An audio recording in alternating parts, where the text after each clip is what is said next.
There are things a man can do, and there are things a man can't do. And there are things that a man simply won't do.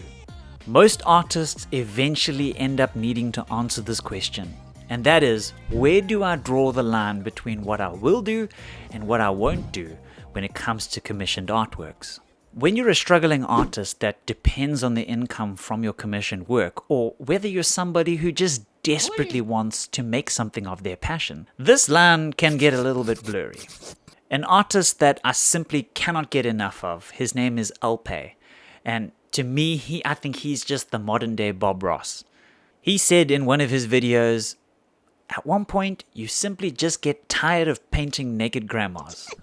So in this video, I'm going to do something a little bit different from what I normally do, and I'm going to talk about the 7 things that I will not do as a customizer and as an artist. You see, when people come to customizers like me, it's because they want to display an element of their personality, their interests, or maybe even something that they identify with. That can be quite a personal thing. So you can imagine how difficult it is for an artist to be able to handle those kind of tricky situations without causing an offense. So anyway, here they are. Number 1, I don't do any drug-related imagery. Nope. No 420, no marijuana leaf, no red-eyed Bart Simpson, none of it. Which is quite controversial, right? It's recreationally legal in so many different states and countries, so what's the problem? Well, the first reason would be my core beliefs as a person. And another reason is that somebody very dear and close to me has gone through a vicious struggle against substance addiction. I haven't been able to handle anything that even vaguely resembles it. And to be honest, it causes a bit of pain in my heart. When we customize, we subject ourselves to so much imagery and try to immerse ourselves into the theme that we're working on, or at least I do. And that would mean that I would be spending 10 to 15, maybe even 20 hours thinking about, considering, remembering the stuff that dear person went through. Which is why I decided that it's just simply not the best thing for me to be spending hours working on. To you, that might sound a little bit prudish, but I'm not a multi-million-dollar corporation that has social responsibility to keep people happy. I'm just a dude with a paintbrush who gets to decide what he likes and doesn't like to paint. I get requests for this kind of thing all the time, very often, and awkwardly, gosh, it is so awkward. I say that, sorry, unfortunately we can't take this project on because it conflicts with the lifestyles and values of our team members. And we can provide a referral to another customizer if you would like. Nobody ever responds to these messages. I'm sure that they don't like it, but it is what it is. Number 2, I won't do occult symbols. Pentagrams and stuff like that. I've had a couple of people ask me for certain metal rock band album artwork that has that kind of imagery in it. And this one doesn't really need all that much of an explanation. I've just decided that I'm not putting that kind of stuff into my art. Number 3, directly copying somebody else's artwork. Oh, it can be so tempting sometimes. Customers do this all the time. They go onto Pinterest or Google or something like that, and they find this awesome pair of custom sneakers, and they say, oh, can you do this for me? Or how much would this cost? And I don't blame them. I mean, they've found something specifically that they really like, and they're asking for it. That's perfectly fine. I just don't believe that it's right to take somebody else's art or idea without their permission, because that is their intellectual property. It belongs to them. And beyond that, some talented artist conceived this idea. They created it in their mind and brought it to life. It belongs to them. It's part of them. I know that sounds pretty weird, but I feel like I would be taking away from somebody. I'd be stealing from somebody's mind, or the part of their mind or their soul that they put into doing that art. I just feel wrong about taking somebody else's brainchild and passing it off as my own. And it can be extremely tempting sometimes because, you know, as a customizer, often I have to do a lot of mock-ups and such before we even get to the knowledge of whether they're going to actually pay for the shoes or not.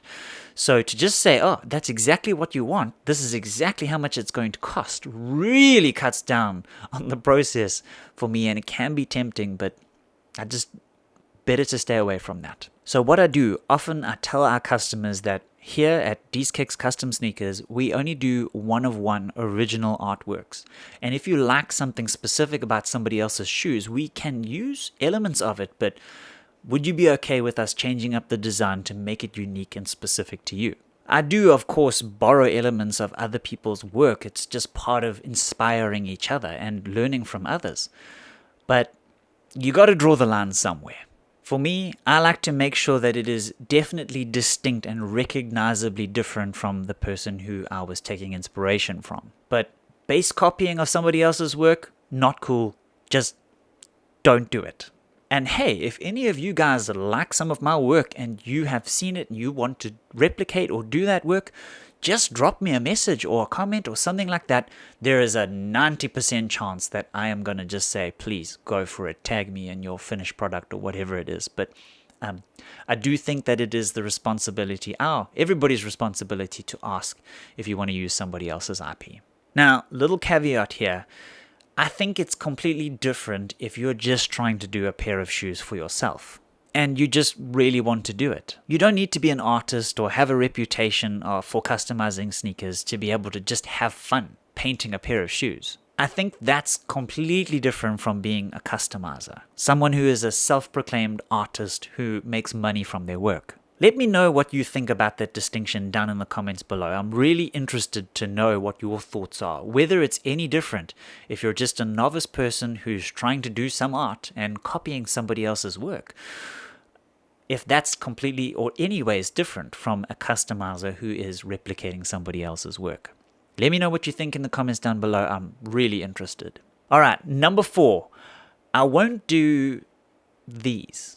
I don't really even know how to explain what these are. I guess they are generic, unauthorized patterns of famous and expensive brands like Louis Vuitton, Gucci, or Chanel. Not only do I feel a little bit icky about the whole legal side of copying that kind of thing, but I mean, come on. Anybody who can actually afford the real deal is never going to ask for something like this. And the ones that do are only looking for a cheap fake substitute. Anyway, besides that, the market is so flooded with this kind of work, and another reason why I just simply won't do it is it doesn't have any real artistic value, or creativity, or personality. So to me, somebody who is wanting to expand my portfolio and really give the customer something unique and personal to them, this just isn't worth putting time and energy into. Alright, similarly to number 4, number 5 is going for the low-hanging fruit. Here's a very interesting one. I don't think I ever thought that I would say this, but here I go. I'm about to say it. I won't do cheap projects like this or like this.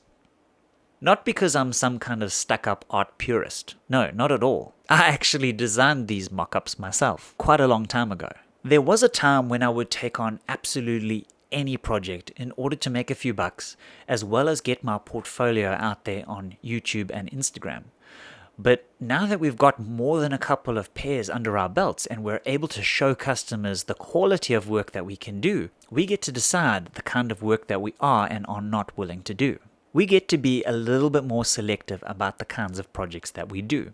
And when I say we, I mean my business partner and I. When we take on projects, we're not doing this as a full-time gig.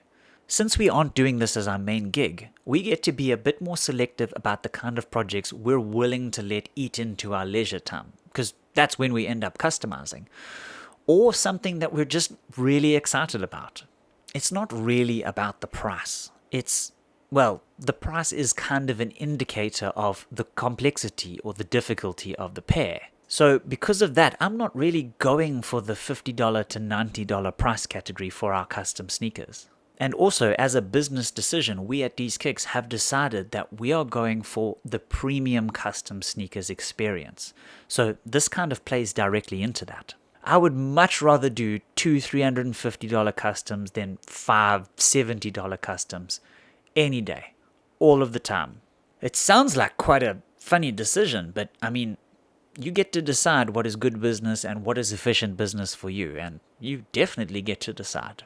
I want to display work that pushes us to do our best, to explore the boundaries. I want us to look at our work and say, damn, We are the only ones in the entire world that can do this specific project, and we're going to nail it. Number 6, I won't let you pay on collection. This one makes me laugh. I get it, but this one is a little bit of a paradox. A customer typically sends us a bunch of money or a brand new premium shoe, and they hope that they're going to get that shoe back with some awesome art on it. But they aren't always feeling super confident. I mean, there are a lot of scammers out there. I've actually personally been scammed 3 times within the sneaker world, and I've lost a lot of money to it, so I understand the skepticism or the caution that some people might feel.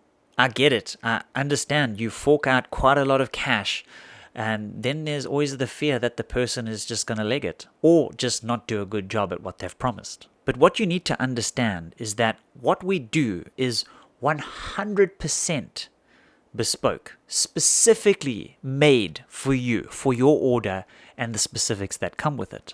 I can't have you refusing to pay because you've changed your mind or some kind of financial situation has occurred in your life and you no longer have the money. Sometimes these projects take 10s, 20, 30 hours to complete. And I can't just sell off this very specific niche thing with your name on it or your specific character that happens to be a size 9 to somebody else if you change your mind. I know this sounds absolutely ridiculous, but this caution is really well placed. It has actually happened to me once, and I want to explain. I won't go into all of the details, but before I started D's Kicks Custom Sneakers, I used to own and run a surfboard customization business. And I renovated this surfboard that I already owned for a mother who wanted to store it or display it in her son's bedroom. We went back and forth on a mock-up, we agreed on a price.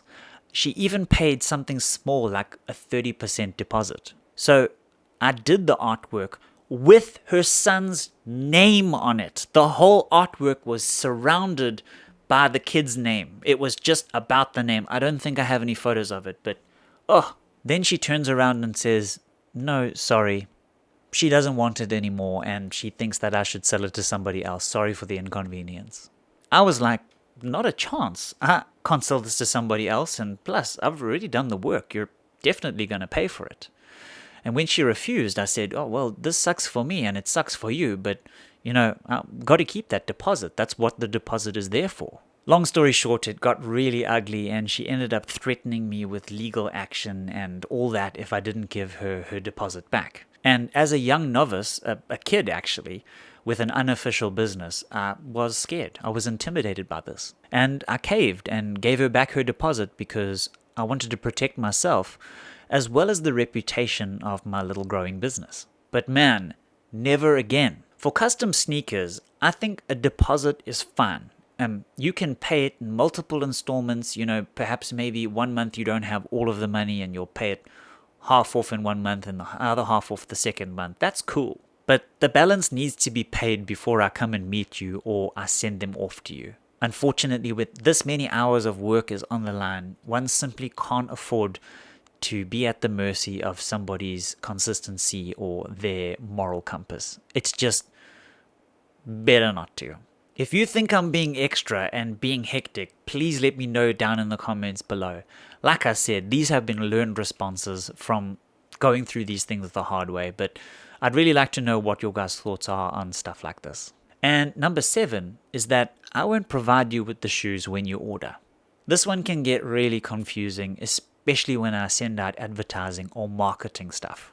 People don't just like or see the art. They like the art and how it conforms to the specific shoe, and they imagine themselves wearing it or something similar. So they are sometimes a little taken aback when I give them a price that doesn't include the price of the sneaker. But this one is actually really important for me. Custom sneakers can be really expensive. I mean, it's art, like gallery art. But it just so happens to be on a material that can be worn and walked around in. I don't know about other customizers who maybe have connections, but I don't have access to any particular seller that can give me good prices or good discounts on shoes. I'm probably going to go to the exact same store as you.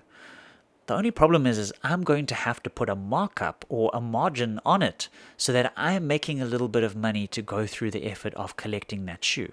And sometimes it involves delivery fees and all the rest. So I'm going to end up charging you an unnecessary $20 or $30 for my time, for my gas, or for my bank fees or something like that. Whatever. It just makes it seem really unnecessary for me to make it any more expensive than they already are.